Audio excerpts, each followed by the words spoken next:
Shalom, everybody. Welcome back. We are continuing with where we left off in Likutey Halakhot, section Orach, the laws of the blessings of giving thanks, Birkat Hoda'ah, discourse number 6, paragraph 25. We're in the middle. Again, this lesson is based on Likutey Moharan lesson 24.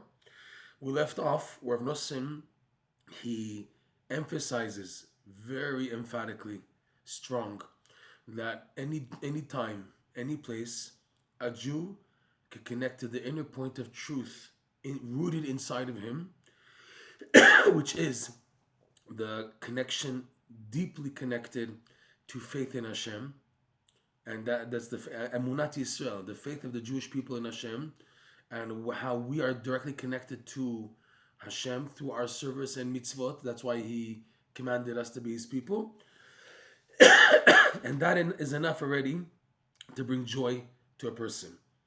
No matter how low he's fallen, the essence that a Jew knows that wherever he's fallen to, like a yo-yo, he can always reconnect by the point of truth of his connection of emunah and Hashem.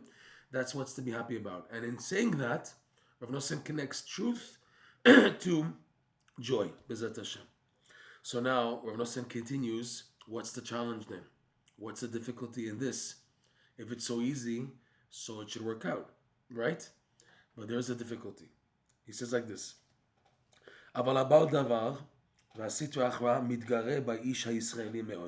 However, the evil one and the forces of evil, they very much try to attack a Jewish man, a Jewish person, very much. On this point, when a Jew tries to connect to his inner point of truth, his point of Judaism, his essence of Yiddishkeit, which is a source of constant joy, that he can always connect to Hashem no matter how low he's fallen from. This point, the Yetzer Hara hates. Okay? And how does it work? Rav Nosson explains how is the common scenario, unfortunately, in life. Ubitchila, mesito umachatio chas shalom. So at first, the Yetzer Hara tries to convince a person to fall off and to make him sin, God forbid. And he prevents him from serving Hashem, blessed be He. And makes the person overburdened by making money and financial sustenance, etc. So that's what gets most people off the path of trying to serve Hashem, and as a result being happy. So they're not happy.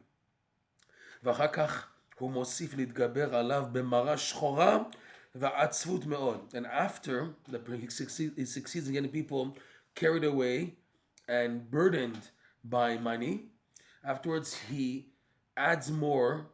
He doesn't satisfy himself with that, the evil one. He attacks the person even more with melancholy and depression, but a high dosage. And when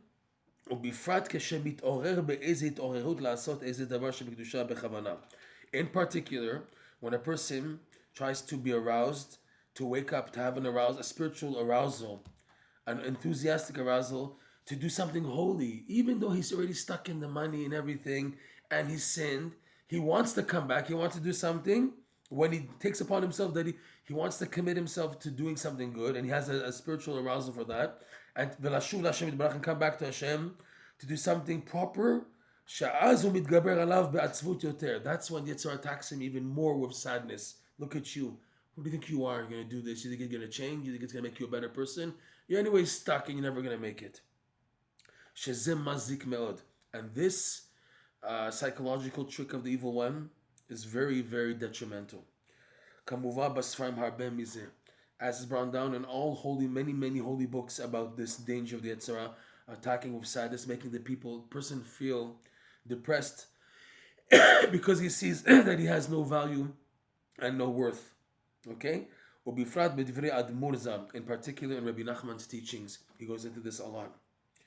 And then as an example,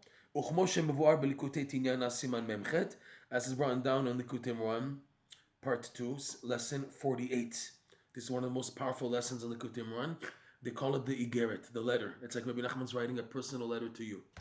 And he says there, כשהאדם רוצה להתקרב להשם יתברך, היא עבירה גדולה That as soon as a person wants to really come back to Hashem, it becomes a big sin if he falls into depression.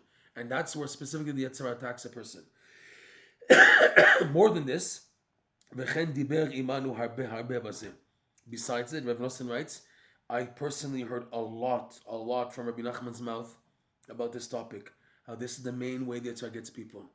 That after they have an arousal to do good, they get smashed. And that's what breaks the majority of people. And they give up. They said, I tried already. I tried to do this. I tried to do that. And I just fell back because Yetzirah convinced me that I'm not of no value. And it's not going to get me anywhere. And I'm going to sin again. And I'm not going to change. Okay, as is brought down in Rabbi Nachman's teachings about this concept. And it's also understood from this lesson, the Likutey Moharan lesson 24. It's called Emtsauta, which means the middle of the world, the center of the universe. She'ikar Galut Yisrael, the essence of the exile of the Jewish people. This Rabbi Nachman says in the very beginning of the lesson, towards the beginning. Sorry. Galut Ashchina, the essence of the exile of the Jewish people, the exile of the divine presence, hu ha'atzvut, is sadness and depression. When we say that we are in exile, what does it mean we're in exile? That people are depressed, people are sad. So going back to the incident of Yaakov fighting the angel of Esav, who's really, his name was Samech Mem. We don't say his name, Samech Mem Aleph Lamed, Uncle Sam we call him. The whole war between Yaakov and this man who was trying to wrestle with Yaakov and bring him down. What was the whole idea? What was the whole purpose of this wrestling match between Yaakov and the angel of Esav?